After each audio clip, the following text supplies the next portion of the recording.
ప్రాముఖ్యమైన సాక్ష్యం ఉంటే సాక్ష్యం సమయం ఇస్తాం. ఎందుకంటే పోయినసారి కూడా లేదు. ఎవరు లేని ఎడల వాక్యంలోకి వెళ్తాం. దేవుని ఘనమైన నామానికి వందనాలు. యోహాను సువార్తలో నుండి ప్రభు కొన్ని మాటలను ఈ విధంగా ప్రస్తావన చేస్తూ ఉన్నాడు. యోహాను సువార్త 5వ అధ్యాయము 43వ వచనంలో ఈ మాటలు తెలియజేస్తా ఉన్నాడు. నేను నా తండ్రి నామమున వచ్చి ఉన్నాను, మీరు నన్ను అంగీకరింపరు. మరి ఒకడు తన నామమున వచ్చిన ఎడల వారిని అంగీకరింతురు. ఇక్కడ ప్రభువైన యేసుక్రీస్తు ఈ వాక్యాన్ని తెలియజేస్తా ఉన్నాడు. ఆయన ఈ లోకంలో 33.5 సంవత్సరాలు ఉన్న దినములయందు ఇశ్రాయేలు ప్రజలు రోమా ప్రభుత్వం యొక్క స్వాధీనంలో బానిసత్వంలో ఉంటున్న దినములలో వారికి 400 సంవత్సరాల వరకు కూడా ప్రవక్తలు లేరు, రాజులు లేరు. వారు ఎంతో భయంకరమైనటువంటి పరిస్థితుల్లో బానిసలుగా ఉన్నారు. ఆ బానిసత్వ కాలంలో ప్రభువైన యేసుక్రీస్తు వారి మధ్యలోకి వచ్చాడు. యూదులకు రాజుగా వచ్చాడు. కానీ రాజుగా వచ్చిన వారిని వారు రాజుగా అంగీకరించలేకపోయారు. వారి మధ్యలో సంచరిస్తున్నప్పుడు కూడా మా విమోచనకర్త అని, మా కోసమే వచ్చాడని, మమ్మల్ని రక్షించుటకు మా విమోచకుడని వారు ఎంత మాత్రము కూడా గ్రహించలేకపోయారు, తెలుసుకోలేకపోయారు.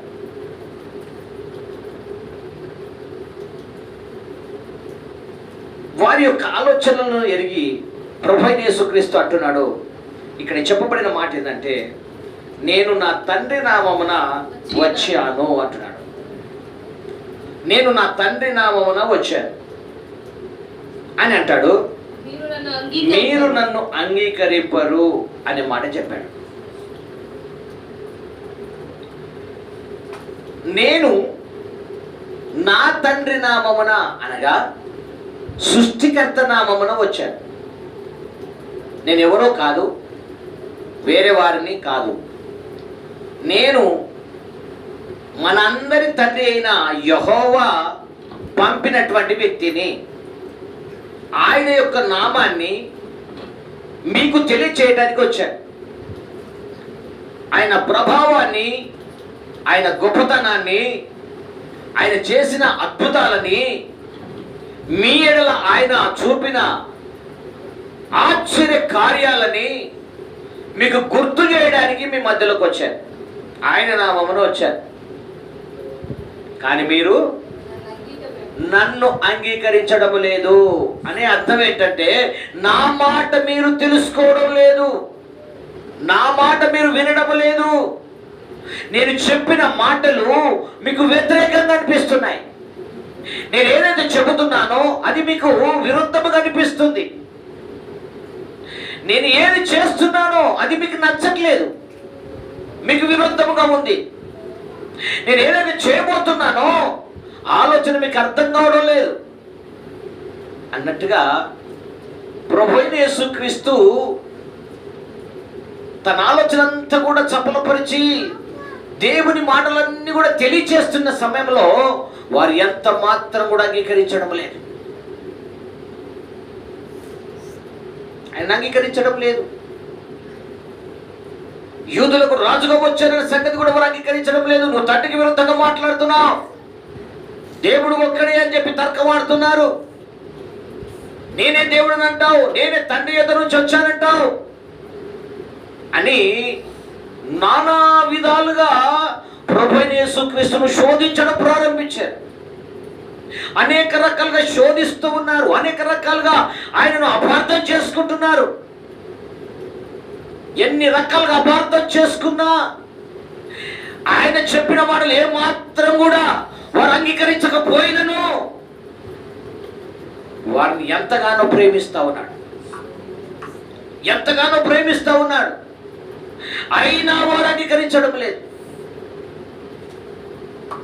ఆ సందర్భంలో ఒక మాట చెప్పాడు. ఏమంటున్నాడంటే, ఆ కింది మాటలో చెప్తున్నాడు, తన నామమున మరి ఒకడు తన నామమున వచ్చిన ఇక్కడ అంటున్నాడు, మరి ఒకడు తన నామమున వచ్చిన ఎడల వారిని అంగీకరిస్తురు. చూడండి దేవుని బిడ్డలారా, మరి ఒకడు ఆయన నామములో వస్తాడు, వేరొకవాడు ఆయన నామములో వస్తాడు. వేరొకవాడు ఏ నామంలో వస్తాడు? ఆయన నామం, ఆయన నామం, ఆయన పేరు పెట్టుకొని వస్తాడు. ఆయనను మీరు అంగీకరిస్తారు అని చెప్పాడు. వారు నిజమైన మెస్సయ్యను గుర్తుపట్టలేకపోయారు, నిజమైన రబ్బిని గ్రహించలేకపోయారు. సత్యదేవుడైనటువంటి తండ్రి పంపిన అద్వితీయ కుమారుని యేసుక్రీస్తును వారు ఎంత మాత్రం అంగీకరించడం లేదు, ఎంత మాత్రం అంగీకరించడం లేదు. వారు తండ్రి అయిన దేవుణ్ణి తునీకరిస్తూ ఉన్నారు. ఎలా తునీకరిస్తున్నారు? కుమారుని తునీకరించడమే తండ్రిని తునీకరించడం. వారు పైకి మేము ఎవరో తెలుసా? మేము అబ్రహాము పిల్లలు, మేము దేనికి బానిసలము కాం. ప్రభు అన్నాడు, నిజమే మీరు అబ్రహాము పిల్లలే, కానీ నా వాక్యమందు మీరు నిలబడితే నిజముగా నాకు శిష్యులై ఉంటారని చెప్పాడు. నా వాక్యమందు నిలబడాలి మీరు. నా వాక్యమందు మీరు ఎప్పుడైతే నిలబడడం ప్రారంభిస్తారో నిజముగా నాకు శిష్యులై ఉంటారు అన్నాడు. ఆయన వాక్యంలో లేరు వాళ్ళు. వాక్యాన్ని అంగీకరించడం లేదు. వాక్యమే క్రీస్తు, క్రీస్తుని అంగీకరించడం లేదు. ఆ వాక్యాన్ని తునీకరించిన కారణాన, ఆ వాక్యానికి భిన్నంగా బ్రతికిన కారణాన, ఆ యేసు క్రీస్తు యొక్క ప్రత్యక్షతకు దూరంగా జీవిస్తున్న కారణాన వారు ఎన్నడూ కూడా యేసయ్య నామమును పరిశుద్ధపరచలేకపోయారు. యేసయ్య నామమును వారు ఎన్నడూ పరిశుద్ధపరచలేకపోతున్నారు. ఆ నామములో వారు ఎంత మాత్రం కూడా పరిశుద్ధులు కాలేకపోతున్నారు. ఆ దైవత్వానికి భిన్నంగా బ్రతుకుతున్నారు, దైవత్వానికి వేరుగా జీవిస్తూ ఉన్నారు. అలాంటి ఒక పరిస్థితిని చూచిన దేవుడు వారి యొక్క వ్యక్తిత్వంలో ఉన్న దాగిన స్వభావాలను ఎరిగిన దేవుడు, వారి పరిస్థితులన్నిటిని చూచిన దేవుడు, వారి హృదయ రాష్ట్రములు ఎరిగిన దేవుడు అంటున్నాడు, తన నామమున వేరొక్కడు వస్తాడు మీ మధ్యలోకి, వారి నామం పెట్టుకొని మీ మధ్యలోకి వస్తాడు, వారిని మీరు అంగీకరిస్తారు అని ప్రభు చెప్పాడు. చెప్పిన 3.5 సంవత్సరాలకే, యేసు ప్రభు చెప్పిన 3.5 సంవత్సరాలకే యేసు ప్రభును రోమా ప్రభుత్వం వారు పట్టుకొని ఆయనలో శోధిస్తున్నప్పుడు, ఆయనను గాయపరుస్తున్నప్పుడు, కొరడాలతో కొడుతున్నప్పుడు యూదులందరూ కలిసి ఏమంటున్నారు? ఈ దుర్మార్గుడు మాకు వద్దు, ఈ దుర్మార్గుడు మాకు వద్దు, ఈ దుర్మార్గుడు మాకు వద్దు, ఈ దుర్మార్గుని సిలువ వేయండి, ఈ దుర్మార్గుని సిలువ వేయండి. మాటి మాటికి వారు ఏమంటున్నారు? సిలువ వేయమంటున్నారు. మరి ఎవరిని కోరుకుంటున్నారు వారు? బరబ్బా దొంగను కోరుకున్నారు, బరబ్బను కోరుకున్నారు, దొంగను కోరుకున్నారు, గజ దొంగను కోరుకున్నారు. సత్యమును పక్కన పెట్టారు, అసత్యాన్ని కోరుకున్నారు. నీతిమంతుని పక్కన పెట్టారు, నీతిమంతును సిలువ వేయమంటున్నారు. వీరు అబద్ధాన్ని కోరుకున్నారు. దేవుని బిడ్డలారా, ఎప్పుడైతే అబద్ధాన్ని నువ్వు అంగీకరించడం ప్రారంభిస్తావో, అబద్ధాన్ని కోరుకోవడం ప్రారంభిస్తే అబద్ధములో ఉన్న అనేకమైనటువంటి ఆద్య సత్యాలు గ్రహించలేవు. ఆ రోజుల్లో ఈ పరిస్థితి వారికి సంభవించినప్పుడు వాక్యంలో ఒక మాట తెలియచేయబడింది. మత్తయి సువార్త 24వ అధ్యాయంలోకి వస్తే, మత్తయి సువార్త 24వ అధ్యాయం 24వ వాక్యములో మనం చదువుతున్నప్పుడు అక్కడ అబద్ధపు యొక్క ప్రవక్తల గురించి ప్రస్తావించాడు. అబద్ధపు క్రీస్తులను అబద్ధ ప్రవక్తలను వచ్చి సాధ్యమైతే ఏర్పరచబడిన వారిని సైతము, ఇక్కడ చూడండి, సాధ్యమైతే ఏర్పరచబడిన వారి యొక్క సైతము మోసపరచుటకై గొప్ప సూచక క్రియలను, వారు గొప్ప సూచక క్రియలను మా కార్యములను కనపరుస్తారు. ఎవరు వస్తారట?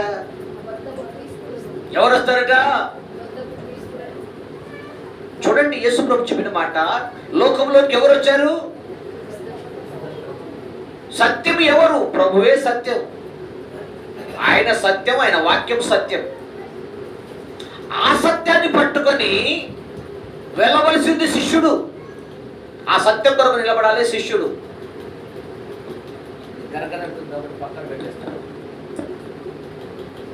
శిష్యుడు అనేవాడు సత్యంను పట్టుకొని ముందుకు వెళ్ళాలి.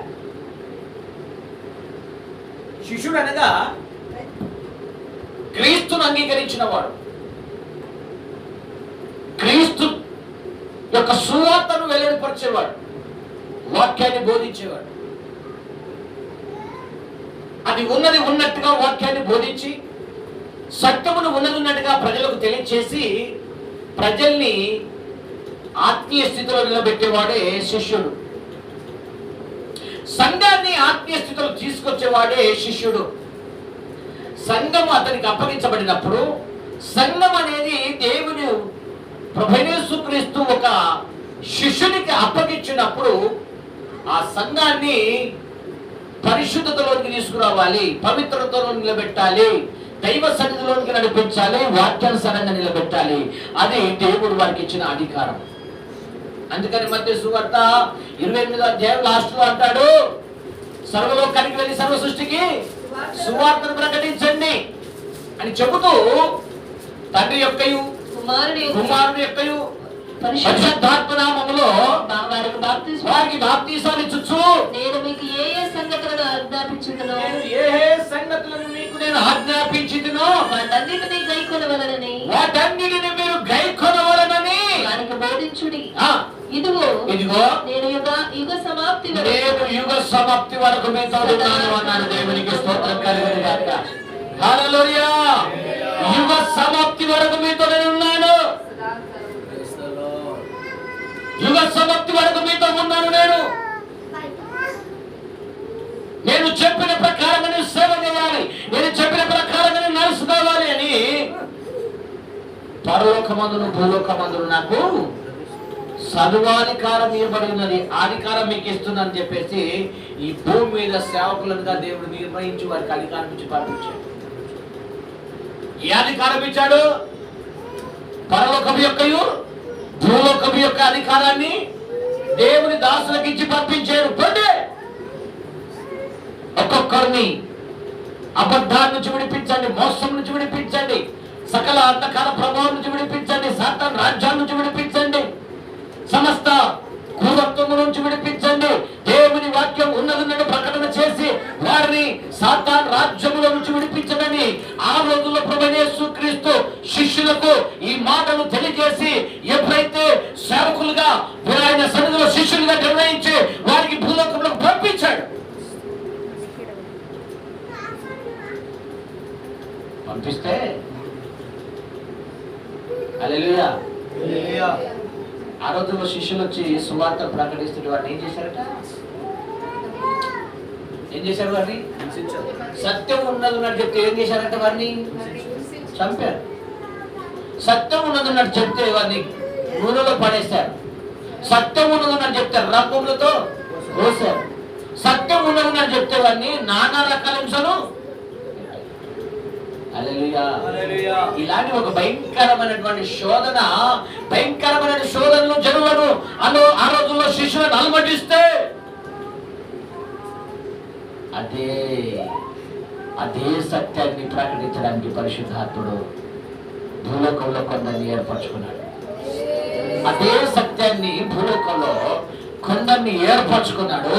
అందరికి నచ్చినా నచ్చకపోయినా, లోకంలో నచ్చినా నచ్చకపోయినా, ప్రజలకు నచ్చినా నచ్చకపోయినా, వారికి అంగీకారమైనా కాకపోయినా, హల్లెలూయా, నీకు నచ్చితే సత్యము చెప్పే వారి వెనకాల వెళ్ళడం ప్రారంభిస్తావు. నీకు నచ్చితే సత్యం కొరకు బ్రతకాలని ఆశ, నీకు నచ్చితే క్రీస్తు కొరకు ప్రాణం పెట్టాలని ఆశ నీలో కలగడం ప్రారంభిస్తుంది. ఒకవేళ నీకు నచ్చలేదనుకో, అప్పుడు అన్నాడు ప్రభు, అన్నాడు అంటే సువార్త 24 ఏమన్నాడు? అబద్ధ ప్రవక్తలు భూలోకానికి వస్తారు, అబద్ధ క్రీస్తులు వస్తారు. వీలైతే ఏర్పరచబడిన వారి సైతం మోసపరచు అనేకులను మోసపరచుటకై. ఎవరిని మోసం చేస్తారు వీళ్ళు? ఈ అబద్ధ క్రీస్తులు ఎక్కడికి వచ్చారు వీళ్ళు? చూడండి, మంచిగా అర్థం చేసుకోవాలి వాక్యాన్ని.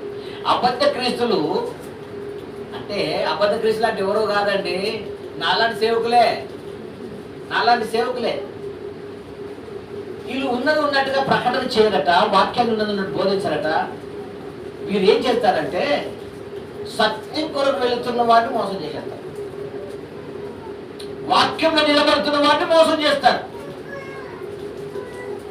చాలా మంది మోసపోతారు, తెలుసుకోరు. మంచిగా వాడబడుతున్న సేవకులు మోసపోతారు. ఆల్రెడీ హైదరాబాద్లో ఒక బ్యాచ్ మోసపోయింది, కొంతమంది సేవకులు మోసపోయారు. గంభీరంగా వాడబడిన సేవకులు మోసపోతున్నారు, గంభీరంగా వాడబడుతున్న సేవకులు మోసపోతున్నారు, విశ్వాసులు మోసపోతున్నారు. అనేక విశ్వాసులు ఏర్పరచబడిన వారు, వీళ్ళు భూలోకంలో ఏర్పరచబడిన వారే మోసపోతున్నారు. ఎక్కడికి వెళ్ళిపోయారు? ఈ మోసపోయి ఎక్కడికి వెళ్ళిపోయారట? అబద్ధ క్రీస్తులకు వెళ్ళిపోయారు. అబద్ధ క్రీస్తు ఏమంటాడు? నువ్వు చర్చి పోకుండా పర్లేదు, ఏం కాదు, నీకు వాక్యం తెలుసు కదా, ఇంట్లో కూర్చో. శ్రీరాముడి గారికి వెళ్ళకపోకుండా పర్లేదు, కూర్చో ఇంట్లో, నీకు అన్ని తెలుసు కదా. ఏ కూడికల్లో పాల్గొనుకున్నా సరే కూర్చో ఇంట్లో. ఏ సంఘానికి నువ్వు వెళ్ళవసరం లేదు, ఏ బోధకుని మాటని వినవలసిన పర్లేదు, నువ్వు ఎక్కడికి వెళ్ళవలసిన పర్లేదు, నువ్వు ఇంట్లో కూర్చున్నా చాలు. నువ్వు తెలుసుకున్నావు కదా, వాక్యం తెలుసుకో, అన్ని తెలుసు నీకు. ఇంక నువ్వు ఎక్కడో కాదు, నీవే నలుగురు బోధించడం అయిపోయావు కదా, ఇంట్లో కూర్చో అని ఈ రోజుల్లో చాలా మందిని ఏర్పరచబడినటువంటి గుంపును మోసగించేసి అనేకులు పతనావస్థలకు వెళ్ళిపోయారు. ఈ రోజుల్లో క్రైస్తవులు చాలా మందికి భయం లేదు. నువ్వెలా ఉన్నావు గ్రహించడం లేదు, ఎంత ఆత్మీయత కోల్పోయావు గ్రహించడం లేదు. ఈ రోజులో నీ స్థితి ఎలాగుంది తెలుసుకోలేకపోతున్నారు. మందిరం లేకున్నా పర్వాలేదు వారికి, బోధకులు లేకున్నా పర్వాలేదు వారికి. ఇంత దౌర్భాగ్య స్థితిలోకి వెళ్ళిపోయారు ప్రజలు. ఏర్పరచబడిన వారి సైతం మోసపరచుటకై వాడు ఏం చేస్తున్నాడంట? గొప్ప సూచక క్రియలను. ఇంకేం చేస్తున్నాడంట? గొప్ప సూచక క్రియలు చేస్తున్నాడు, మహత్కార్యాలను చేస్తున్నాడు, కనపరచెదరు. గొప్ప కార్యాలు. జనాలంతా ఎక్కడికి పోతారు? ఖర్చు పేస్తే అద్భుతం అంట, నూనె రాసుకుంటే అద్భుతం అంట, కాలుతో దంతే అద్భుతం అంట, కోటు పడేస్తే అద్భుతం అంట, అట్టిపడి తింటే ఎన్ని జిమ్మికలో, లోకంలో ఎన్ని జిమ్మికలు వచ్చేసాయి. ఇన్ని జిమ్మికలు నమ్ముకొని ఈ రోజులో చాలా మంది ఏర్పరచబడిన వారు మోసపోతున్నారు, ఆర్టీలు మోసపోతున్నారు. వాక్యం కొరకు బ్రతకాలనుకున్న ఆశ కలిగినటువంటి వారు విశ్వాసులు ఎందరో మోసపోయి గుడ్డి గడవలకు వెళ్ళిపోతున్నారు. ఒక సామెత తెలుసుకోవాలి. ఒక తండ్రి హుషారుగా ఉండనుకోండి, వాడి కొడుకు కూడా చెప్పండి. తండ్రి హుషారుడితే కుమారుడు హుషారుడే. తండ్రి సోమర్ అయిందనుకో, పిల్లలు సోమరా కాదా? మరి నేను చెప్పేది అది. దేవుని బిడ్డ ఒక్కసారి నువ్వు వెలిగించబడ్డావంటే నీ తండ్రి ప్రభువైన క్రీస్తు కనుక ఆయన ఎంత తేజోమయుడో, ఎంత గంభీరం కలిగిన వాడో, ఆ తేజస్సు గల దేవుని యొక్క సంపూర్ణమైన ఆత్మ నీ మీద కుమ్మరించబడితే నీలో సోమర్తనమే ఉండదు, నీకు సోమర్తనం ఉండదు. అనేక ఆలోచనలు నిన్ను ఆవరించవు, నీకు నిద్రమత్త ఆవరించదు, నిన్ను కలవరాలు ఆవరించవు, నానా రకాల ఆలోచనలను ఆవరించవు. ఈ అబద్ధ క్రీస్తు ఆత్మ నిన్ను ఆవరించిందో నీకు అనేక రకాల తలంపులు, అనేక రకాల ఆలోచనలు, నువ్వు చూస్తే కలవరం, నిలబడితే కలవరం, పోతే కలవరం, నీకెన్నెన్నో. నీ బ్రతకంతా యోమయమే, నీ సూపుల్లో అనుమానమే, నీ సూపుల్లో కలవరమే, నీ ఆలోచనలో కలవరమే, నీ ఉద్దేశంలో కలవరమే, హృదయం అంతా కూడా ఎంతో భయంకరమైన పరిస్థితిలో ఉంటావు. కారణం ఏంటంటే నీ వ్యక్తిత్వం మంచిదే కానీ పైనుంచి ఆత్మ ఒకటి వస్తుంది, క్రీస్తు విరోధ ఆత్మ. ఆత్మ కలిగిన వారు ఎవరైనా నీకు సలహా ఇస్తే నువ్వు పాడైపోతావు. ఈ క్రీస్తు విరోధి ఆత్మ ఉన్నవారు నీకు సలహాలు ఇచ్చినా నువ్వు పాడైతావు, నీతో మాట్లాడినా నువ్వు పాడైపోతావు, నువ్వు ఏ విధమైన తలపులు నీకు వచ్చినా నువ్వు పూర్తిగా నాశనం అయిపోతావు. ముందు నువ్వు వెనుకోవాల్సింది పరిశుద్ధతను, నువ్వు వెనుకోవాల్సింది పరిశుద్ధతను, నువ్వు తీసుకోవాల్సింది పరిశుద్ధతను. ఈ పరిశుద్ధతను ఎప్పుడైనా తీసుకోవడం ప్రారంభిస్తావు, ఈ పరిశుద్ధమైనటువంటి ఆలోచన నువ్వు తీసుకోవడం ప్రారంభిస్తే క్రీస్తు నీలో ఉంటాడు. రెండు ఆత్మలు ఉన్నాయి, ఒకటి క్రీస్తు విరోధి ఆత్మ, ఒకటి ప్రభువైన యేసుక్రీస్తు ఆత్మ. ప్రభువైన యేసుక్రీస్తు ఆత్మ పరిశుద్ధమైంది, నిన్ను పవిత్రతలో నిలబెట్టాలని ఇష్టపడ్డది. క్రీస్తు విరోధి ఆత్మ నిన్ను అపవిత్రతగా చేసేస్తుంది, నీ సరళతను దొంగిలించేస్తుంది, నీకున్న ఆత్మీయతను దొంగిలిస్తుంది, నీకున్న ప్రేమను దొంగిలించేస్తుంది, నీకున్న దేవుని సంకల్పాన్ని పూర్తిగా దొంగిలించి వెళ్ళు. బైబిల్ సంకల్పం పెట్టుకుంటావా, దేవుని మందిరానికి వెళ్తావా, వెళ్ళు. ఎట్లా వెళ్తావో అట్లా తిరిగిరా.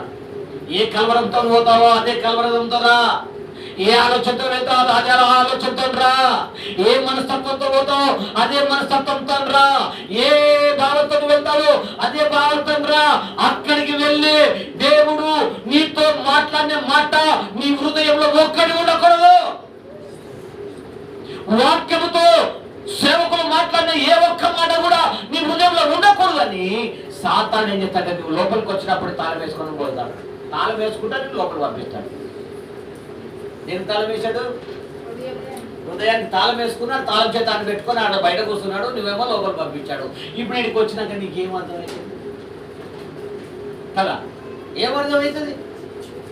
వస్తుంటారు చెప్ప మీద ఒకటి తాళం తెచ్చుకోవచ్చు కదా. సైతంగా నా హృదయానికి తాళం ఏదండి, నువ్వేమిటి పారిపో అంటే తాళం కొల చేసుకొని కూర్చుంటే ఆ వాక్యం వింటున్నప్పుడే నీలో గంతులు, వాక్యం వింటున్నప్పుడు నీ హృదయం పొంగుతుంది, వాక్యం వింటున్నప్పుడు నీ హృదయంలో చెప్పరిల్తావు, వాక్యం వింటున్నప్పుడు నీలో మార్పు వస్తుంది, వాక్యం వింటున్నప్పుడు నీ నిద్రమత్తు తొలగిపోతుంది, వాక్యం వింటున్నప్పుడు నీ సోమర్తనం తొలగిపోతుంది, వాక్యం వింటున్నప్పుడు నీలో ఉన్న అనేక రకాల కల్పనాల ఆలోచనలు అన్ని కూడా ఇది నీలో జరగాలి. హల్లెలూయా. ఇది నీలో జరగాలి, ఇది నీలో జరగాలి. ఎందుకంటే నీ దేవుడు, నీ రక్షకుడు, నీ ప్రభు, ఆయన నీ రాజు.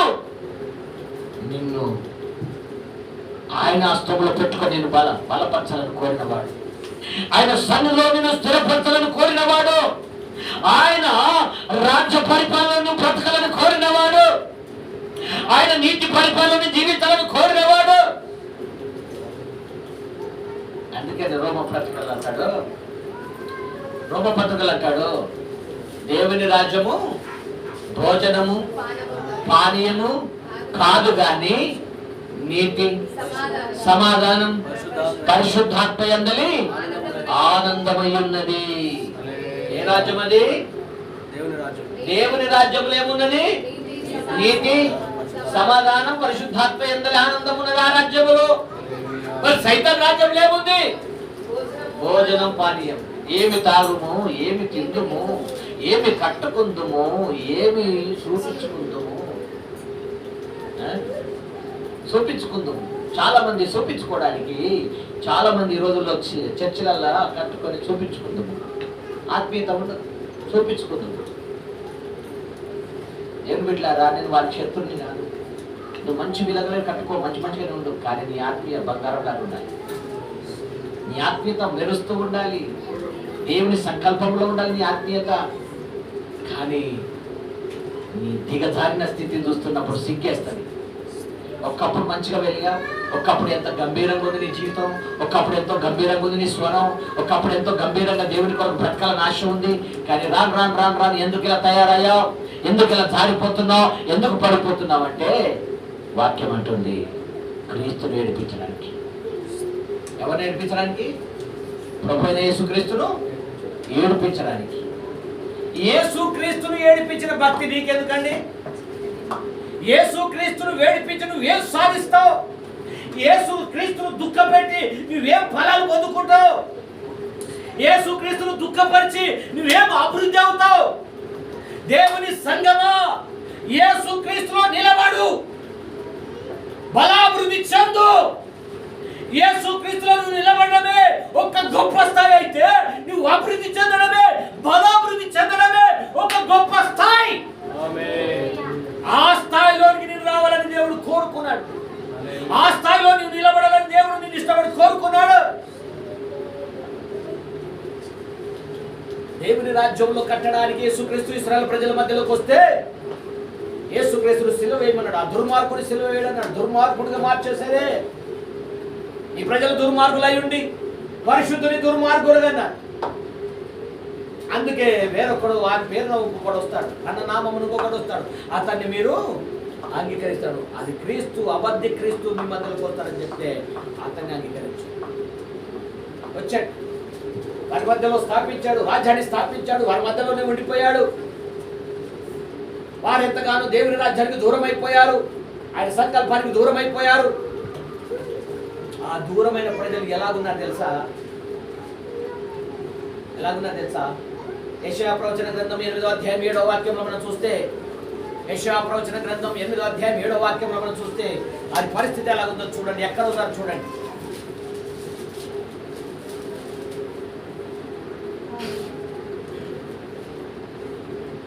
కాగా ప్రభు బలమైన యూఫ్రటీస్ నది విస్తార జలములను అనగా అష్షూరు రాజును అతని దండంతటిని అష్షూరు రాజును వారి దండంతటిని అతని వారి మీదకి రప్పించును. అవి దాని కాలువలన్నిటి పైగా పొంగి ఒడ్డులన్నిటి మీదను పొర్లిపారును. అవి యూదా దేశములోనికి వచ్చి పొర్లి ప్రవహించును. హల్లెలూయా. ఈ ప్రవచనం చూడండి ఎలాగుందో. అష్షూరు యొక్క కాలువలు ఎక్కడ వచ్చి పొరులుతున్నాయంట? దీని అర్థం ఏంటి? అష్షూరు రాజానే అన్యుడు అనేటువంటి రాజు, అతడు యూదా రాజ్యాన్ని తన వశంలో తీసుకున్నాడు. ఆ కాలువలు పొర్లి యూదా దేశమును కొట్టుకొని పోతున్నాయి. అనగా అష్షూరు రాజు అధికారమును బట్టి యూదా వారందరినీ కూడా వారి వశంలో తీసుకుపోయి, ఇప్పుడు యూదులందరూ కూడా ఎవరి వశంలోకి వెళ్ళిపోయారంటే అష్షూరు రాజు యొక్క వశంలోకి వెళ్ళిపోయారు. వారి సొంతంలోకి వెళ్ళిపోయారు. వారి సొంతంలో ఉండిపోయారు. ఇప్పుడు అష్షూరు చెప్పినట్టుగా వినాలి, అష్షూరు నడుమన్నట్టుగా నడవాలి. బలు ఆపేయమంటే ఆపేయాలి, బలు అర్పించమంటే అర్పించాలి, నైవేద్యం పెట్టమంటే పెట్టాలి, దేవునికి మొక్కమంటే మొక్కాలి, మొక్కొద్దంటే మొక్కకూడదు. ఏం చెప్తాను చేయాల్సిందే. ఇలాంటి ఒక భయంకరమైనటువంటి అధికారం, అష్షూరుల యొక్క అధికారం యూదుల మీద పనిచేస్తున్నది. యూదులు బానిసలుగా మారిపోయారు. కారణం ఏంటి? అంతక్రీస్తు యొక్క పరిపాలన, క్రీస్తు విరోధి యొక్క శక్తి వారిని అణిచివేయడం ప్రారంభించింది. వారిని కూడా బలహీనపరచడం ప్రారంభించింది. దేవునికి మహిమ కలుగుతుంది. అందుకని 2వ దశలోనిక చెప్తున్నాడు. 2వ దశలోనిక 2వ అధ్యాయములో నుండి ఒక మాట చెప్తున్నాడు. సహోదరులారా, ప్రభు దినం ఇప్పుడే వచ్చి ఉన్నట్టుగా ఆత్మ వలనైనను మాట వలనైనను. 3వ వచనం మొదట భ్రష్టత్వము సంభవించి మొదట భ్రష్టత్వం సంభవించి నాశన పాత్రుడగు పాప పురుషుడు పాప పురుషుడు బయలుపడితేనే గాని ఆ దినము రాదు. హల్లెలూయా. దేవునికి మహిమ కలుగును. ఇక్కడ దశలోనికల పౌలయ్య గారు స్పష్టంగా వాక్యాన్ని తెలియజేస్తా ఉన్నాడు. ఏమంటున్నాడంటే మొదట భ్రష్టత్వము సంభవిస్తేనే గాని నాశన పాత్రుడు. ఇక్కడ ఆగాడు. మొదట ఏం సంభవించాలట? భ్రష్టత్వం. ఈ భ్రష్టత్వం సంభవిస్తేనే గాని ఆ రాజ్యంలో ఉన్న నాశన పుత్రుడు బయటపడాడు. ఆ రాజ్యాన్ని పూర్తిగా నాశనం చేస్తున్న నాశన పుత్రుడు బయటికి రావాలంటే ఆ రాజ్యం అంతా కతలం అయిపోతుందని తెలవడానికి ఎవరు బయటపడాలంట? చెప్పండి. భ్రష్టత్వం.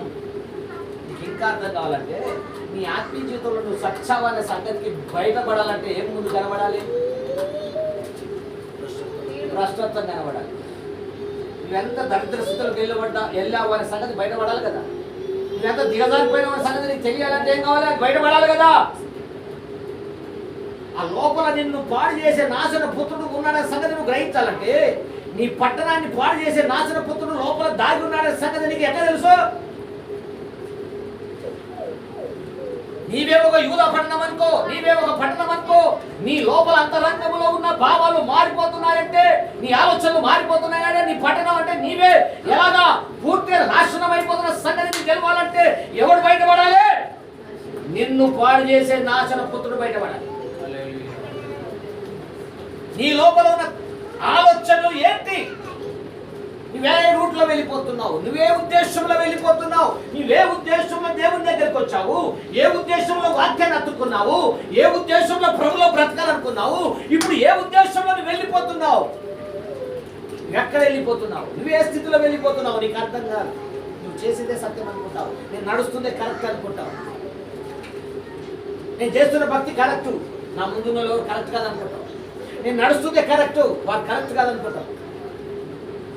కొంతమంది సేవకులు అనుకుంటారు ఆయన చేసింది కరెక్ట్ కాదు, నేను చేసింది కరెక్ట్, నేను చేసిందే కరెక్ట్ అనుకుంటాడు. కానీ ఆయన లోపల భ్రష్టత్వం దాగి లోకానుసారంగా వెళ్ళినా కరెక్ట్ అనుకుంటాడు, లోక తాత్పర్యాలు వెళ్ళినా కరెక్ట్ అనుకుంటాడు, ఎన్ని అపవిత్రమైన కార్యాలు చేసినా కరెక్ట్ అనుకుంటాడు. ఆదివారం నాడు ప్రసంగం చేసి సోమవారం నుంచి తప్పులు చేసినా కరెక్ట్ అనుకుంటాడు. ఇలాంటి భ్రష్టత్వం ఒక వ్యక్తిలో ఎలాగ వ్యాపించిందో ఆ వ్యక్తి గ్రహించాలంటే, ఒక వ్యక్తిని పాడు చేసిన చీకటి ఏంటో గ్రహించాలంటే, ఒక వ్యక్తి ఆత్మీయంగా దిగజారినటువంటి సంగతి ఒక సేవకునికి తెలియదు, ఒక విశ్వాసికి తెలియదు.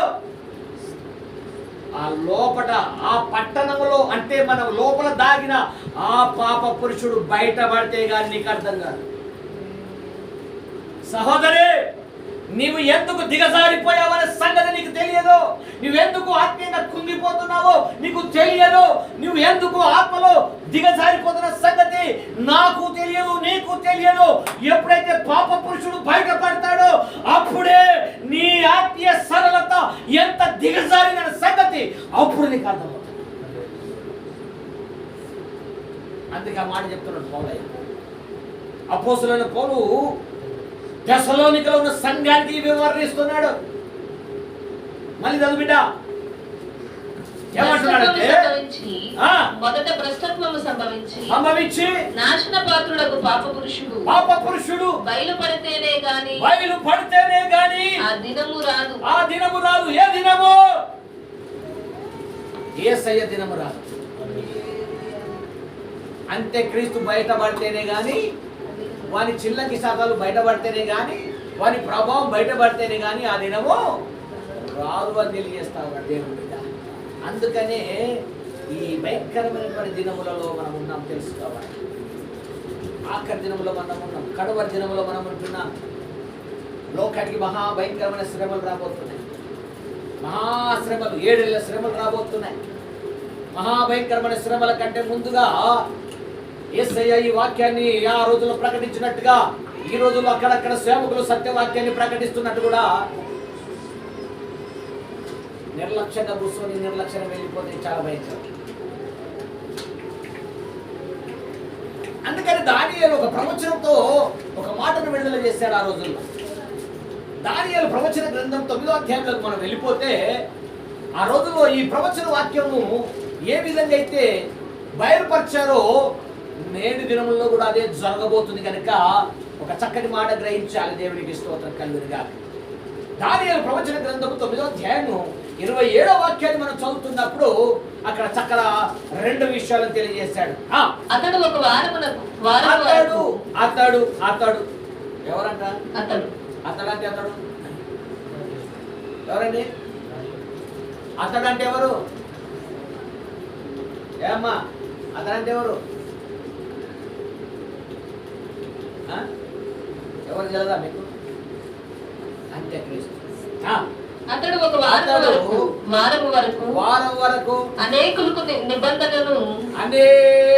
నిబంధనను స్థిరపరచును. రెండవది అర్ధవారమునకు బలిని నైవేద్యాన్ని నిలిపివేస్తారు. ఇక్కడ ఆగుదాన్ని. ఆఖరి దినములలో అనేకులు తన వశంలో తీసుకున్న అంత్యక్రీస్తుని భయంకరమైన సాతాను యుక్తి. అంత్యక్రీస్తు పరిపాలన, 7 ఏళ్ల శ్రమలు. ఈ 7 ఏళ్ల శ్రమలు భూలోకంలో ప్రారంభమైనప్పుడు సంఘం ఎక్కడ ఉంటుంది?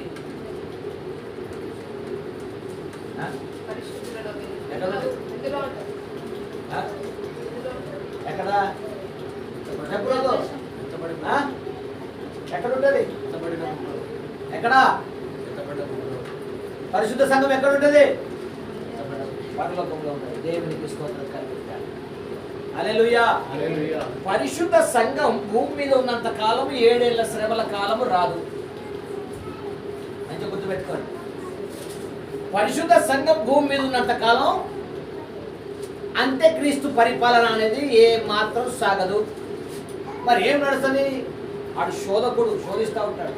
క్రైస్తవులను శోధించడం, నువ్వు ఎట్లా రక్షింపబడ్డావని శోధించడం, నేను చంపుతానని శోధించడం, నువ్వు దేవుని నమ్ముకున్నందుకు నువ్వు ఎందుకు నీ కులాన్ని నీ మతాన్ని ఎందుకు ఇచ్చావని శోధించడం, నానా రకాల శోధనలలో నిన్ను కృంగజేస్తాడే కానీ నీ ఆత్మీయతను దొంగిలించలేడు. నీ మీద దేవుడు ఇచ్చిన ఆత్మను దొంగిలించలేడు. నీకు ఇచ్చిన దేవుని యొక్క ఆలోచన దొంగిలించలేడు. నిన్ను నానా రకాల కలవర పెట్టొచ్చు, నిన్ను నానా రకాల ఆలోచనతో నిన్ను కలవర పెట్టొచ్చు, కానీ దేవుడు నిన్ను ప్రేమించి నీకు ఇచ్చిన అమూల్యమైన ఆత్మ నీలో పెట్టాడే, దాన్ని ఎంత మాత్రమో వాడు దొంగిలించడానికి అధికారము లేదు. కానీ ఇచ్చకపు మాటలతో నిన్ను కలవరపరుస్తాడు, ఇచ్చకపు మాటలతో నీ యొద్దకు వస్తాడు, ఇచ్చకపు మాటలతో నిన్ను మోసం చేస్తాడు, ఇచ్చకపు మాటలతో నానా రకాల ఆలోచనతో అంత్యక్రీస్తు దినానికి వస్తున్నప్పుడు చాలా మంది మోసపోతారు. అంటే ప్రభు ఎత్తబడే సంఘం, ఎత్తబడే గుంపు దగ్గరికి వస్తున్నప్పుడు, ఎత్తబడే సమయం దగ్గరికి వస్తున్నప్పుడు, యేసయ్య త్వరగా వస్తున్న మాటకు దగ్గరికి వస్తున్నప్పుడు అనేకులు వారి వారి సరళతను కోల్పోతారు. అనేకులు గంభీరమైనటువంటి సత్యం కొరకు బ్రతికిన వాళ్ళు మెల్లగా లోకంలోకి వెళ్తారు. ఇది చేస్తే ఏమవుతుందండి, మనం పుట్ట కోసం ఇది చేసుకోవచ్చు, ఇది చేస్తే ఏమవుతుందండి, మనం ఏదైనా చేసుకోవచ్చు. అది అని మెల్లమెల్లగా నీకు తెలియకుండానే నీ లోపల అనేక ఆశలు పెట్టి నీ ఆత్మీయ జీవితం నుంచి తప్పిస్తూ ఉంటాడు, నీ ప్రార్థన జీవితం నుంచి తప్పిస్తూ ఉంటాడు. ఇవ్వబడినటువంటి సరళత మెల్లగా మెల్లమెల్ల లైట్ గుడ్ అయిపోతుంది. గంభీరంగా వెలిగిన బల్బు మెల్లమెల్ల నేను నిద్రపోతున్నా కానీ చెప్పట్లేదు, నీ ఆత్మీయత గంభీరాన్ని చెప్తుంది. నిద్ర అంటే శరీర బలింతం బట్టి కూడా వస్తుంది, అది కాదు నేను చెప్పేది. కొందరు శరీరంలో అలసిపోయి కొన్ని నిద్రలు వస్తాయి, అది వేస్తాను కదా. నువ్వు ఆత్మీయతగా నిద్రపోవద్దు నేను చెప్పేసాను కదా. అది కొన్ని పళ్ళల్లో మీరు వెళ్తారే అలసిపోతారు కదా, ఆ నిద్ర వేరు. ఆత్మలో నిద్రపోవద్దు, అది నేను చెప్పేది. ఆత్మలో మెక్కువ ఉండాలి, ఆత్మలో హుషారుగా ఉండాలి, ఆత్మలో ఉద్యమం కలిగి ఉండాలి, ఆత్మలో ప్రత్యేకత కలిగి ఉండాలి, ఆత్మలో సాతాన్ని ఎదిరించే ఒక ప్రత్యేకత నీకు ఉండాలి. ఇక్కడ దానియేలు ప్రవచన గ్రంథంలో రాయబడిన మాట మనం చదివాం. ఒక వారం అంటే 7 సంవత్సరాలు. ఆత్మీయ సంఘాలు చెప్తున్నారు, ఇంకా అంత పొడిగించడానికి సమయం కాదు కాబట్టి షార్ట్గా చెప్తున్నా. ఒక వారం అంటే 7 దినములు. 7 దినములు అంటే 7 సంవత్సరాలు. 7 సంవత్సరాలకు ఇశ్రాయేలు ప్రజలందరినీ కూడా ఒడంబడిక చేసి, భూమి మీద ఉన్న ప్రజలందరినీ కూడా ఒడంబడిక చేసుకొని సాతానుడే పరిపాలించడం ప్రారంభిస్తాడు. అప్పటికి సంఘం ఎత్తబడుతుంది. సంఘము పరలోకంలో యేసుక్రీస్తు దగ్గర ఉంటుంది. ఇక్కడ భూమి మీద విడువబడినటువంటి గుంపు ఉంటుంది. విడువబడిన గుంపును అందరినీ కూడా మహాశ్రమలో ఉండిపోతారు. 7 ఏళ్ల మహాశ్రమలు, మహాభయంకరమైన శ్రమలు. ఈ మహాభయంకరమైనటువంటి శ్రమల దినములో మనం చూస్తే ఇశ్రాయేలు గురించి వాగ్దానం చెప్పబడింది కదా. ఇశ్రాయేలు అందరినీ కూడా సాతాను తన వశంలో పెట్టుకొని, మీకు సమాధాన రాజుగా మీ మధ్యలో ఉంటానని సమాధాన రాజుగా వారి మధ్యలో పరిపాలన చేయడం ప్రారంభిస్తాడు. సమాధానం సమాధానం అని చెప్పి వారి మధ్యలోకి వస్తాడు. వారితోనే ఉంటాడు. వారికి ఏ వాగ్దానం అంటే ఆ వాగ్దానాలు చేస్తాడు. వారికి ఏ కొరత లేకుండా అన్ని వాగ్దానాలు చేసి వారిని వశపరుచుకుంటాడు. ఇప్పుడు మనకు ఈ లోకంలో ఇప్పుడు ఏమేమి వాగ్దానాలు చూసినా, మీకు బియ్యం ఫ్రీ, రాబోదినలో చక్కెర ఫ్రీ, రాబోదినలో కిరసనాయలు ఫ్రీ, ఇంకా రాబోదినలో ఇప్పుడు 500 కడుతున్నావు కానీ ఇంకా రాబోదినలో ఆ 500 కూడా కట్టనవసరం లేదు, గ్యాస్ కూడా ఫ్రీ అని అన్ని ఫ్రీ ఫ్రీ ఫ్రీ ఫ్రీ అని వాడు వర్షంలో తీసుకుంటాడు. రాజ్యం చేసే రాజకీయ నాయకులు మనకు వ్యతిరేకం కాదు. వారిని వాడుకున్నటువంటి అంత్యక్రీస్తు, అది గ్రహించాలి.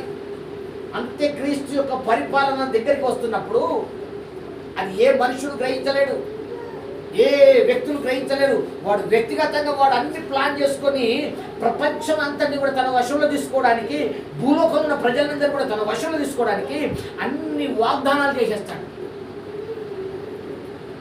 అట్లాగే ఇశ్రాయేలు ప్రజలు కూడా ఇలాంటి వాగ్దానాలు చేసి తన వశంలో పెట్టుకొని, గుప్పిట్లో పెట్టుకొని సమాధానకర్తగా వారి మధ్యలో వచ్చి 3.5 సంవత్సరాలు అయిపోయిన తర్వాత తిరిగి ఇంకా 3.5 సంవత్సరాలు ఏదైతే ఉందో అర్ధవారం అని రాయబడింది కదా, ఆ 3.5 సంవత్సరాలకి తన వికృత రూపాన్ని బయటకు తెస్తాడు.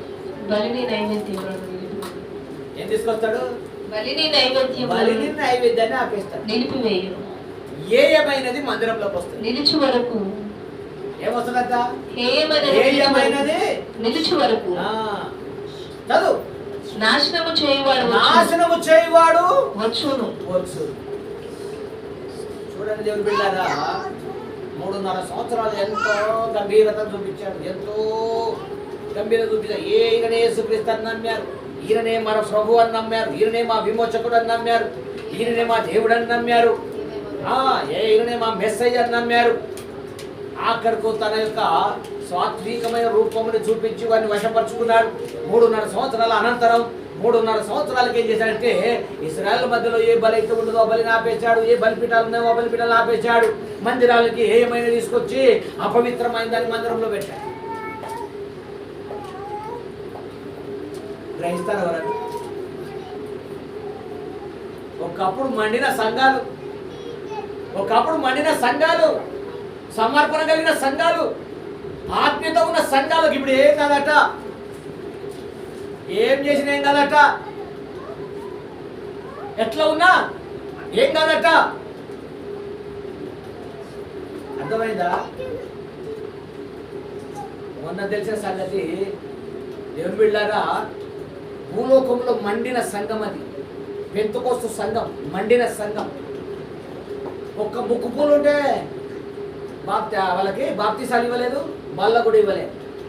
ఇప్పుడు అదే సంఘాల్లో ఇప్పుడు దానిలో ఉన్న నాయకులు అంటున్నారు, ఏం పర్వాలేదు, ముక్కు పూలలు చేయ పని లేదు, గాజులు చేయవలసిన పని లేదు, మెట్టలు చేయవలసిన పని లేదు, గొలుసులు చేయవలసిన పని లేదు, ఏం చేయవలసిన పని లేదు, అట్లనే ఉంచండి, బాప్తీసాలు ఇవ్వండి, బల్ల ఇవ్వండి.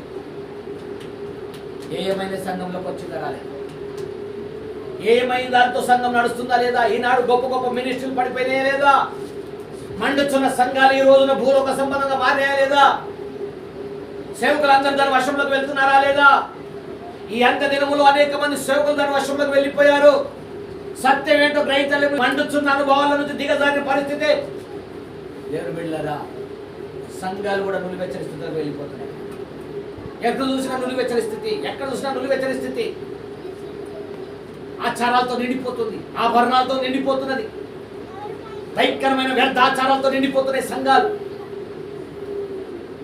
మెల్లమెల్లగా పాప పురుషుడు బయలుపరచబడుతున్నాడు. మెల్లమెల్లగా సంఘాల్లో బయలుపరచబడుతున్నాడు. ఇక నేనే ఉన్నానని బయలుపరచబడుతున్నాడు. అయినా అనేకుల కళ్ళు మబ్బై గ్రహించలేని పరిస్థితులకు వెళ్ళిపోతున్నాడు. అనేక సేవకులు గ్రహించలేకపోతున్నారు. అనేక విశ్వాసులు గ్రహించలేకపోతున్నారు. ఆత్మలో ఆరాధించిన విశ్వాసులు గ్రహించలేకపోతున్నారు. అంధకారం ఏర్పడుతుంది.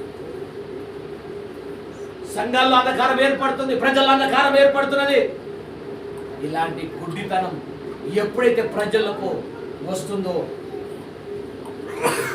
ప్రజలు నేటి దినములో ఏం చేయాలో అర్థం కాని పరిస్థితి, ఏది గ్రహించాలో ఏది గ్రహించలేని పరిస్థితి, ఏం నమ్మాలో ఏది నమ్మకూడదో గ్రహించలేని పరిస్థితి. ఇలాంటి ఒక దుస్థితి ఆ రోజుల్లో ఇశ్రాయేలు ప్రజలకు వస్తుందని యేసయ్య ముందే చెప్పాడు. హల్లెలూయా. వాక్యం ముందే తెలియజేసింది. ఇలాంటి పరిస్థితులు వస్తాయని తెలియజేశాడు. ఇలాంటి జరగబోతాయని తెలియజేశాడు. ఇలాంటి భయంకరమైన స్థితులు వస్తాయని తెలియజేశాడు. అయినా ఆ రోజుల్లో ప్రజలు ఎవరు గ్రహించలేదు దేవుని బిడ్డ.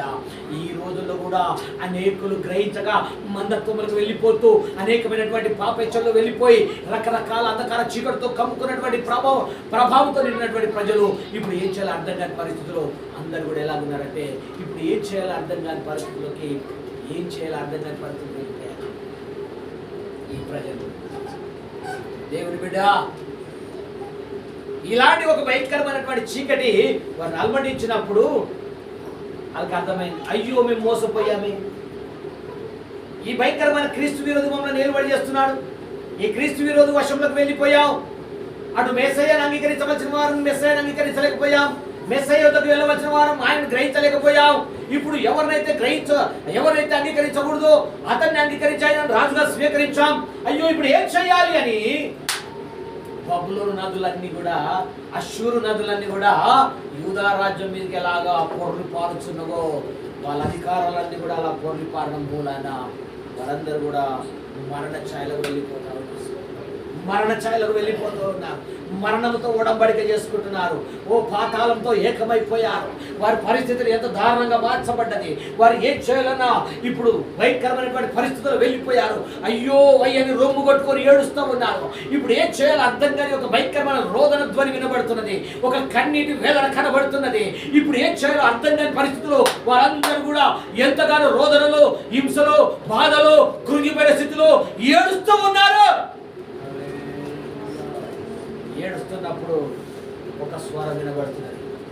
దేవుని ఆలోచన బయలుపరచబడుతున్నప్పుడు అప్పుడు అంటున్నారు, ఇక మేము ఏమి చేయాలి, మేము ఇలాగ బంధించబడ్డాం, మేము ఎవరితో ఉడంబడిక చేసుకున్నాం. అందుకే యెషయా ప్రవచన గ్రంథంలో మాట్లాడతాడు. యెషయా ప్రవచన గ్రంథం 28వ అధ్యాయము 15వ వచనములో మనం చదువుతున్నప్పుడు అక్కడ అంటాడు, వారు ఎవరితో ఉడంబడిక చేసుకున్నారు, ఎవరితో నిబంధన చేసుకున్నారు అనే సంగతి చెప్తున్నాడు. అక్కడ మేము మరణముతో నిబంధన చేసుకుంటేమి. ఎవరితో నిబంధన? మరణముతో నిబంధన చేసుకున్నారు. మరణంతో నిబంధన చేసుకున్నారు. పాతాళముతో ఏకమైపోయారు. అంటే ఈ క్రీస్తు విరోధి యొక్క రాజ్యం ఏది చెప్పరా? ఏంటిది? క్రీస్తు విరోధి రాజ్యం ఏంటిది? పాతాళం. యేసుక్రీస్తు రాజ్యం ఏంటి? పరలోకం. హల్లెలూయా. మరణాన్ని కొట్టేశాడు, జీవాన్ని ప్రసాదించాడు. జీవము గల రాజ్యాన్ని వదిలిపెట్టి ఎక్కడ పోయినట్టు? మరణంతో మేము ఓడంబడిక చేసుకున్నాము. సాక్ష్యం ఇస్తున్నారు వాళ్ళు. అయ్యో బుద్ధిపూర్వకంగా మేము ఈ భయంకరమైన వాతావరణానికి మేము ఒప్పుకున్నామే, తెలిసి మేము ఈ పాపం చేశామే. అయ్యో ఇలాంటి ఒక భయంకరమైన క్రీస్తు విరోధంతోనే మేము ఓడంబడిక చేసుకున్నామే, ఇప్పుడు మరణంతో ఓడంబడిక చేసుకున్నామని వారి పాపాన్ని వారు ఒప్పుకోవడం ప్రారంభించారు. వారి తిరుగుబాటు వారు ఒప్పుకోవడం ప్రారంభించారు. వారి జీవితంలో ఉన్నటువంటి అసమాధానాన్ని ఒప్పుకోవడం ప్రారంభించారు. వారి పాపాన్ని ఎప్పుడైతే ఒప్పుకోవడం ప్రారంభించారో వెంటనే దేవుని స్వరం వినబడుతుంది.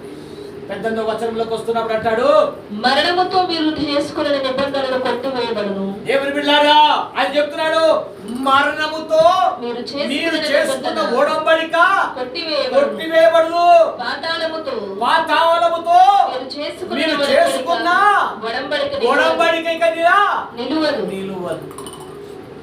ఇంకేమంటున్నాడు? ప్రవాహము వలె ప్రవాహం వలె ఉపద్రవము మీ మీదుగా దాటునప్పుడు ప్రవాహం వలె ఉపద్రవం మీ మీదుగా దాటుతున్నప్పుడు మీరు దాని చేత త్రొక్కబడిన వారగుదురు. హల్లెలూయా. దాని చేత త్రొక్కబడిన వారగుదురు. వచ్చినప్పుడెల్లను అది మిమ్మల్ని ఈడ్చుకొని పోవును. ప్రతి ఉదయము ప్రతి పగలు ప్రతి రాత్రియు అది వచ్చును. ఎట్లా వస్తుందట? ప్రతి ఉదయం ఎట్లా వస్తుందట? ప్రవాహము వలె వచ్చును కదా. మరి ముందేమన్నాడు అక్కడ? మీరు చేసుకున్న మరణ నిబంధన నిలబడదు, పాతాళం యొక్క ఆలోచనలు మీ మీద పని చెయ్యవు, నేను తీసేస్తున్నా. అంటే బుద్ధిపూర్వకంగా మీరు ఇప్పుడు మీ తప్పును మీరు తెలుసుకుని నా దగ్గర రండి, మీ పాపాన్ని తెలుసుకొని మీరు నా దగ్గర రండి, మీ అవిధేయత విడిచిపెట్టి నా దగ్గర రండి. ఒకవేళ రాకపోతే మళ్ళా అని చెప్పాడు అనమాట. రాకపోతే ఎంత వస్తుందట? ప్రవాహం వలె ఉపద్రవం మీ మీదకి వస్తుంది. అంటే శోధన మీ మీదకి వస్తుంది.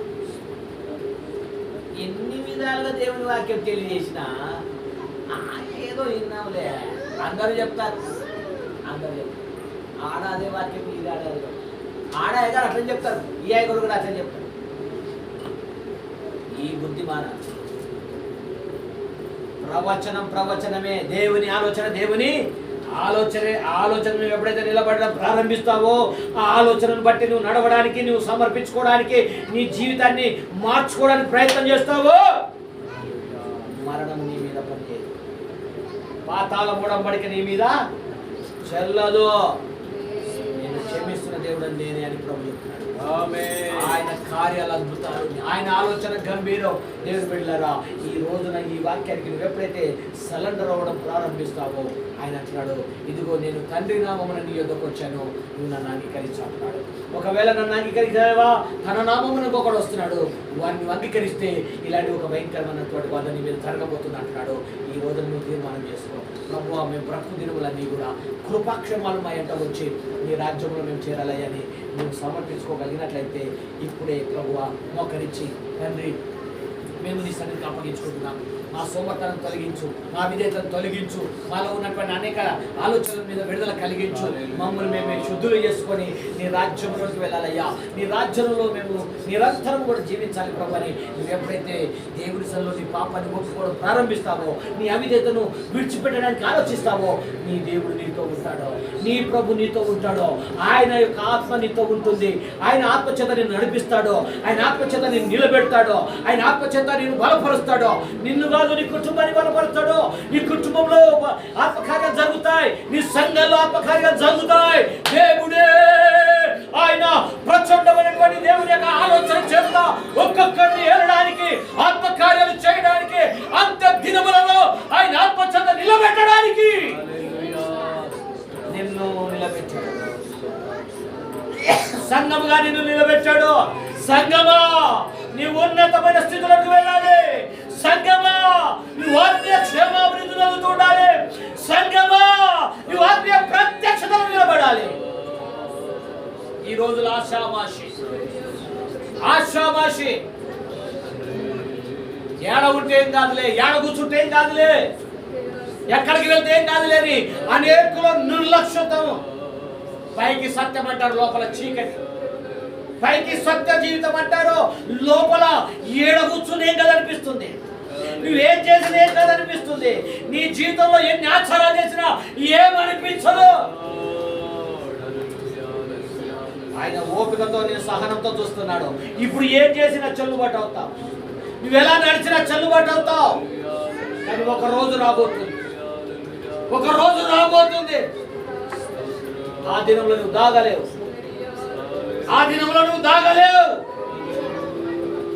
ఇప్పుడే నువ్వు సమర్పించుకో, ఇప్పుడే నీ పాపాన్ని ఒప్పుకో, ఇప్పుడే నీ అనాలోచనలను విడిచిపెట్టు, ఇప్పుడే నీ అవిధేయతను వదులుకొని చిత్తవృత్తి అని నూతనపరచబడి నవీన పురుషుడైన యేసుక్రీస్తును ధరించుకో. ఆయన ధరించుకో. ఆయన అద్భుతాలను చూడకోరిన ఎడల ఆయన ధరించుకో.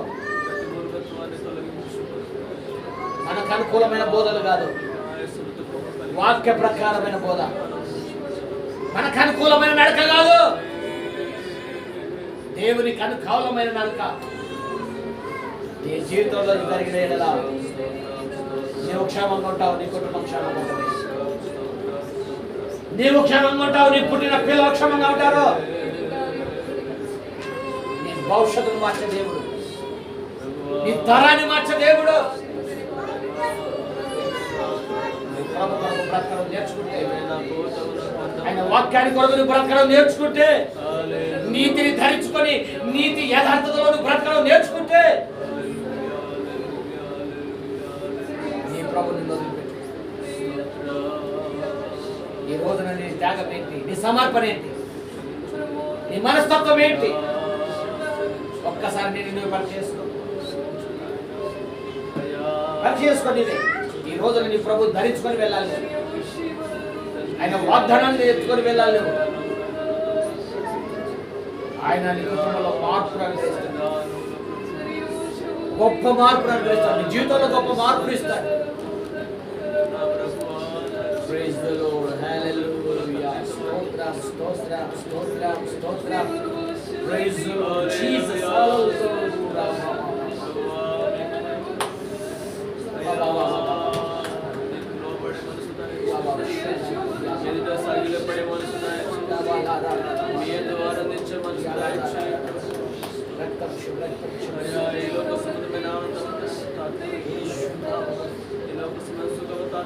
దేవాని ప్రజలకు విడుదల కలిగించిన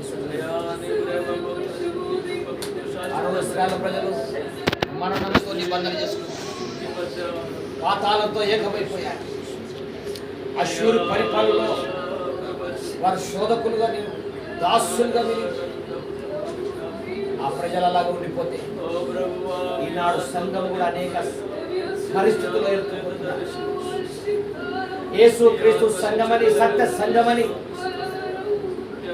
అగ్నితో మండుతున్న సావాసాలని ఈరోజు అనేక మందిరాల్లో సర్దుబాటు, అనేక మందిరాల్లో అనేక పద్ధతులతో సత్యాన్ని పక్కన పెట్టి మనుషులతో కల్పన కథలతో క్రీస్తు విరోధి వశంలో వెళ్ళాలని సంగతే గ్రహించలేని మైమైకంలో వెళ్ళిపోతున్నా సంఘాల్లో ఉద్యోగాలు దయచే ప్రభావం, అనేక సేవకుల్లో ఉద్యోగాన్ని ప్రసాదించే ఒక్కొక్క సేవకులు గ్రహించినట్లు నాలో నూతన ఉద్యోగానికి రగిలించే ఒక అద్భుతమైనటువంటి ఆత్మ ఈ పరిశుద్ధాత్మ చేత నడిపించు. అపొస్తలుల కాలంలో ఏ ఉద్యోగం రగిలేనో అదే ఉద్యోగం మీ అంత దినంలో రగలడానికి కృపచూపు నాయన. హల్లెలూయా. ఇంతవరకు చెప్పబడిన వాక్యాన్ని జ్ఞాపకం చేసుకుని ఒకరు ప్రార్థన చేయాలి.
ఈ సమయమందు నా తండ్రి మీకు స్తోత్రము నాయన.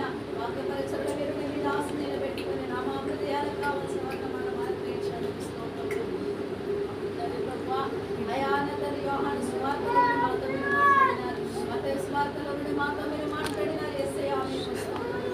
ప్రభువా, అంగీకరిస్తున్న వారందరూ దేవుని పిల్లలకు అధికారం ఇచ్చిన దేవుడా మీకు స్తోత్రములు.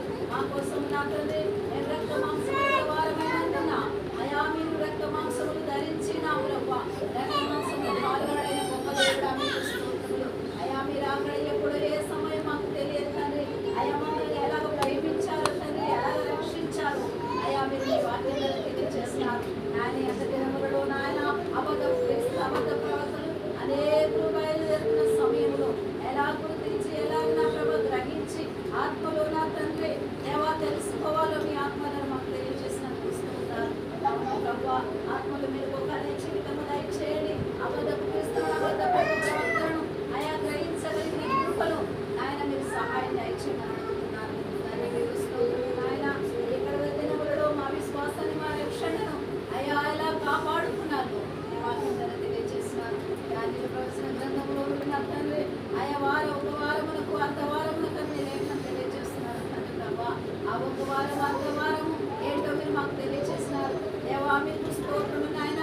అయా ఆనాడు నా తండ్రి మీకు స్తోత్రం. ఇశ్రాయేలు ప్రజల మధ్యలో ఎలాగైతే సమాధానంగా నా తండ్రి ప్రభా వెళ్ళిన తండ్రి వారి యొక్క నా తండ్రి ప్రభా అయా బలులు నైవేద్యాలు వారికి ఆయా నిలిపివేయబడ్డారు. ఇక్కడ వారి దినములలో కూడా తండ్రి మా పరిశుద్ధతను మా ప్రత్యేకతను మా విశ్వాసాన్ని మా రక్షణను నా ప్రభా అయా దొంగలడానికి అనేక విధాలుగా అయా ప్రణాళిక కలిగిన తండ్రి యుక్తి తంత్రాలతో ప్రయత్నిస్తున్న సాతాను సమస్త యుక్తిని అయా గుర్తించడానికి నీ అభిషేకం మాకు దయచేయమని ప్రార్థిస్తున్నాం. తండ్రి మీకు స్తోత్రములు నాయన. మా జీవితాలలో ప్రభా మీరు మాత్రమే నా తండ్రి అయా నా తండ్రి నివసించి మమ్మల్ని నడిపించండి దేవా. లోకం ధనాశలు గతించిపోవద్దు కనుక మా పరిశుద్ధతను కాపాడు నాయన, మా విశ్వాసాన్ని కాపాడు నాయన, మా రక్షణలో మీరు మమ్మల్ని నిలబెట్టు తండ్రి. మీకు స్తోత్రములు అయా నా తండ్రి. అనేకులు ఆత్మానుసరిగా పో ప్రభా ఆరంభించిన తండ్రి శరీరానుసరిగా పరిపూర్ణులైపోతుంది అంత దినములలో దేవా మీకు స్తోత్రములు. మొదటిన విశ్వాసం, మొదటిన ప్రార్థన, పట్టుదల, మొదటిన ఆసక్తి, సమర్పణలో అయా మండుతూ వెలుగుతూ నీ కొరకు సాక్షుల బ్రతుకులకు సహాయం చేయండి. మహిమగల తండ్రి మంచి కాపరివగేసయ్యా మీకు స్తోత్రములు. ఈ సమయమందు నా ప్రభా అయా నా తండ్రి కూడి వచ్చిన మమ్మల్ని దర్శించండి. విన్న వాక్యం విడిచిపెట్టకున్నట్లుగా ప్రతి హృదయంలో నీరు కట్టి ఫలింపచేయండి. ప్రతి వారిని ఆవరిస్తున్న ప్రతి నిర్మాత్మ యేసు నామములో వెడలిపోవుగాక. ఐకిక ఆలోచనలు నా తండ్రి అయా ఐకికమైన తలంపులు నాయన అయా ఆవరించి హృదయాన్ని మనసును కలవరపెట్టున్న సాతాను సమస్త మోసమంతయు యేసు నామములో వెడలిపోవుగాక. ప్రతి ఆత్మకు విడుదల కలిగించి ప్రతి వారిలో నాయన నీ అగ్నిని మంటను నీ పరిశుద్ధాత్మ యొక్క నింపుదల దయచేయండి. యేసయ్యా మీకు స్తోత్రాలు. ప్రతి నిర్లక్ష్యము నాయన ప్రతి సోమర్థనం తొలగించండి. వాక్యం విననే వెంటనే ప్రభువా హృదయాలలో కార్యం ఈ సమయం అందు కూడి వచ్చిన మమ్మల్ని అందరినీ మీ పాదాలకు సమర్పించు. సమస్త మహిమ ఘనత ప్రభావాలు మీరే పొందమని నజరేయుడైన యేసుక్రీస్తు నామములో ప్రార్థించి అడిగి వేడుకుంటున్నాము తండ్రి. కృపా కనికరము కలిగిన మా తండ్రి పరిశుద్ధుడా యేసయ్యా నీకు స్తుతులు స్తోత్రాలు నాయన. ఇంతవరకు ఈ వాక్యములో నుండి మాకు తెలియజేసిన మధురమైన మాటలు బట్టి నీకు వందనాలు ప్రభువా. అయ్యా నువ్వు నీ తండ్రి నామమున వచ్చానని తెలియజేశాను. వేరొకరు తన నామమున వస్తాడని తెలియజేశాను. ఆయన మీరు అంగీకరిస్తారన్నావు ప్రభు. అంటే క్రీస్తు వచ్చి అబద్ధికుడు అయ్యుండి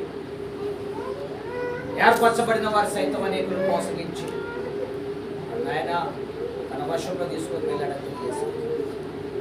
అనేకులు తన వశంలో వెళ్ళిపోయారు. ఏ ఆఖరి దినముల్లో కూడా ప్రభువా మండుచున్న అనుభవం కలిగినటువంటి వారందరూ కూడా నిర్మించేసి వెళ్ళిపోతున్నారు. ఏవో ఒక్కొక్కరు మోసపోతున్నారని తెలియజేస్తున్నాం. అయ్యా అయ్యా నీవు ఇచ్చిన సరళత, నీవు ఇచ్చిన పరిశుద్ధత, నీవు ఇచ్చిన ప్రత్యేకత, నీ పరిశుద్ధ ఆత్మయుద్ధ నుండి ఎవరే ఒక్కరు కూడా సారిపోకున్నట్లుగా అయ్యా నీ శేషాన్ని నిలబెట్టాయా. నీ గుంపును నువ్వు తయారు చేయబడు. నీ ప్రజల ఏడల నీకున్న బాహుల్యమైన విశేషమైన ఆలోచనలు నిలబెట్టాయా. ప్రత్యేకతను కాపాడుకొని సంతో నిలబడే బాధ్యత దేవాన్ని కొరకు సన్నిధిలో వాక్యం కొరకు నిలబడే కృపలో తీసుకుని సంఘం నీది రక్తం ఇచ్చుకొని నీ సంఘం చుట్టూ నీ కాపుదల తెచ్చు. ఇంతవరకు విన్న వాక్య ప్రజలందరినీ కూడా దర్శించి బలపరచు. ప్రతి ఒక్కరు కూడా సత్యవాక్యానుసారం బ్రతకడానికి కృపచ్చు. తోడుగా ఉండని సాయం చేయని మహిమ సమస్త మహిమ నీకు తెలుస్తూ యేసయ్య పరిశుద్ధ నామమున అడిగి వేడుకొంచున్నాం మా పర్వతం. తండ్రి అయిన దేవుని ప్రేమ, మన ప్రభువైన యేసుక్రీస్తు కృప, పరిశుద్ధాత్మ ఉన్న సావాస సన్నిధి తోడు వచ్చిన సంగమునకు సకల పరిశుద్ధులకు సదా తోడుగా ఉండి నడిపించును గాక. ఆమేన్. ఆమేన్. దేవునికి స్తోత్రం. అందరికీ వందనాలు. Praise the Lord. స్తోత్రం. శనివారం ఉపవాస ప్రార్థన ఉంటుంది. శనివారం ఉపవాస ప్రార్థన ఉంటుంది. ఉదయం 10 గంటల నుండి 2 సెక్షన్లుగా ఉంటుంది. 10 గంటల